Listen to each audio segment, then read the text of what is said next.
नमस्कार दोस्तों। आज मैं बहुत दिनों के बाद एक और नई कहानी लेके आई हूँ। तो चलिए शुरू करते हैं। तो इस कहानी का शीर्षक है मृत्यु एक सत्य है। अब वो कैसे है तो चलिए देखते हैं। एक राधेश्याम नामक युवक था।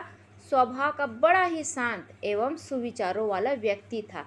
उसका छोटा सा परिवार था जिसमें उसके माता पिता, पत्नी और 2 बच्चे थे। सभी से वो बेहद प्यार करता था। इसके अलावा वो कृष्ण का भक्त भी था और सब पर दया भाव रखता था, जरूरतमंद की सेवा करता था और किसी को दुख नहीं देता था।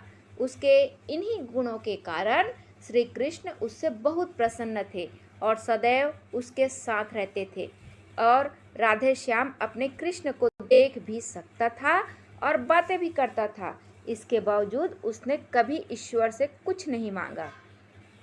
वह बहुत खुश रहता था क्योंकि ईश्वर हमेशा उसके साथ रहते थे और उसका मार्गदर्शन देते थे। राधे श्याम भी कृष्ण को अपने निजी मित्र की तरह हमेशा पुकारता था और उनसे अपने विचारों को बांटता था। एक दिन राधे श्याम के पिता की तबीयत अचानक खराब हो गई। उन्हें अस्पताल में भर्ती किया गया।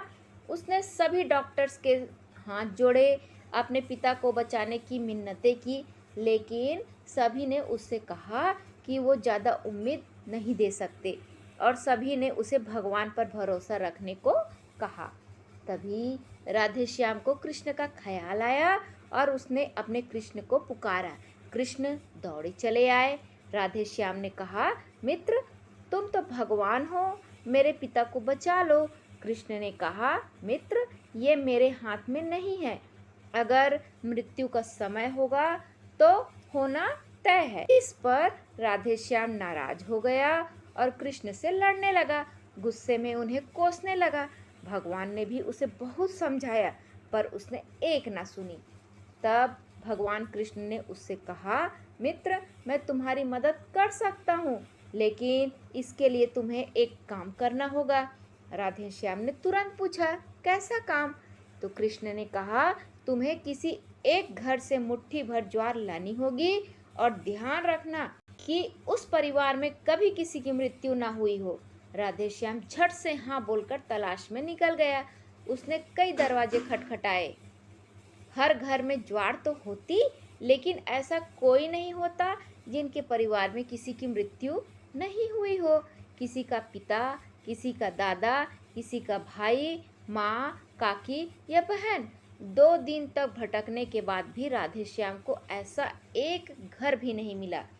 तब उसे इस बात का एहसास हुआ कि मृत्यु एक अटल सत्य है। इसका सामना सभी को करना होता है। इससे कोई नहीं भाग सकता और वे अपने व्यवहार के लिए कृष्ण से क्षमा मांगता है और निर्णय लेता है जब तक उसके पिता जीवित हैं उनकी सेवा करेगा। थोड़े ही दिनों बाद राधे श्याम के पिता हैं वो स्वर्ग सिधार जाते हैं। उसे दुख तो होता है, लेकिन ईश्वर की दी उस सीख के कारण उसका मन शांत रहता है। दोस्तों, इसी प्रकार हम सभी को इस सच को स्वीकार करना चाहिए कि मृत्यु एक अटल सत्य है। उसे नकारना मूर्खता है। दुख होता है, लेकिन उसमें फंस जाना गलत है, क्योंकि केवल आप ही उस दुख से पीड़ित नहीं हैं, बल्कि संपूर्ण मानव जाति उस दुख से रूबरू होती ही है। कई बार हम अपने किसी खास के चले जाने से इतने बेबस हो जाते हैं कि सामने खड़ा जीवन और उससे जुड़े लोग हमें दिखाई ही नहीं पड़ते।